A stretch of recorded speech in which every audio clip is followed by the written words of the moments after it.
8 things I wish I knew before doing a working holiday in Australia. Hi, my name is Nicole. I'm originally from Germany, but I've been in Australia for 4 years now, and I'm the head of the Work and Travel Australia Starterkit.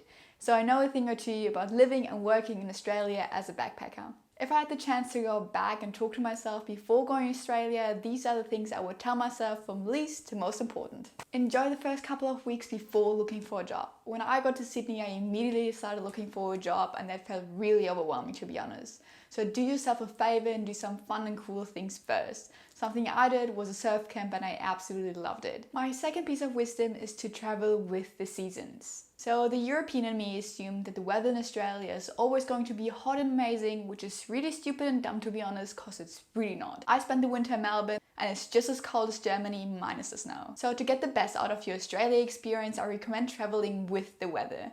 During summer, you want to spend most of your time in the south of Australia, like in Melbourne or Sydney, and in the winter, you want to head up north to Cairns, Darwin and Broome. The next piece of advice is something all of us heard a million times before, but still don't understand, so I'm gonna tell you again. Pack light, but for real. I know, it's something all of us heard before, but listen to me.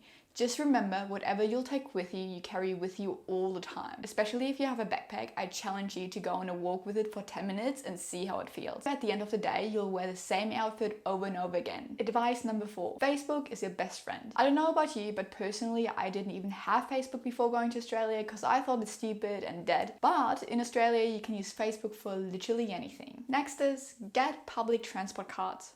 If you're staying in big cities for a while, public transport cards are your best friend. After arriving, you should get a state-specific public transport card at a service station, 7-Eleven, wherever you want really. You use them to tap on and off every time you enter or leave a bus, train or tram. Tip number 6 is get your job certificates. Job certificates are something people honestly don't talk enough about before going to Australia. Because when I went, I was ready to start working, but I wasn't allowed to because I didn't have my certificates. If you want to work in hospitality, you need an RSA and an RCG. If you want to work in construction, you need a white card. And if you want to work with children, you need a separate certificate too. The best way to get them is to Google a training place close by. You have to attend a seminar for the day, pass the test, and then you'll receive your certificate.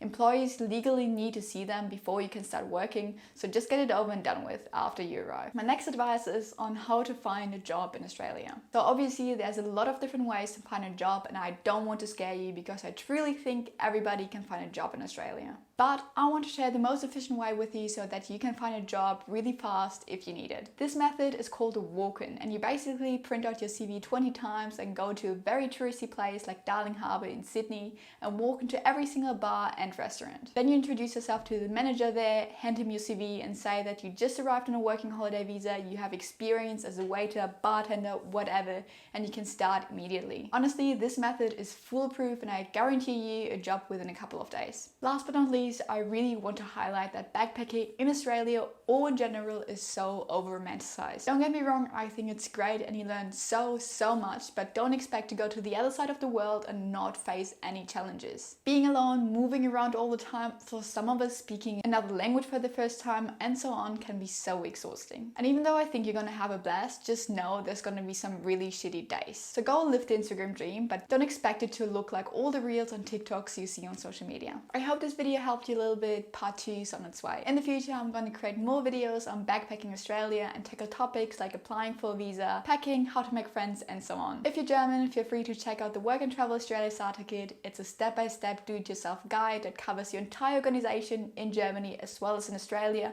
and it includes my personal support. Thanks for watching and talk soon.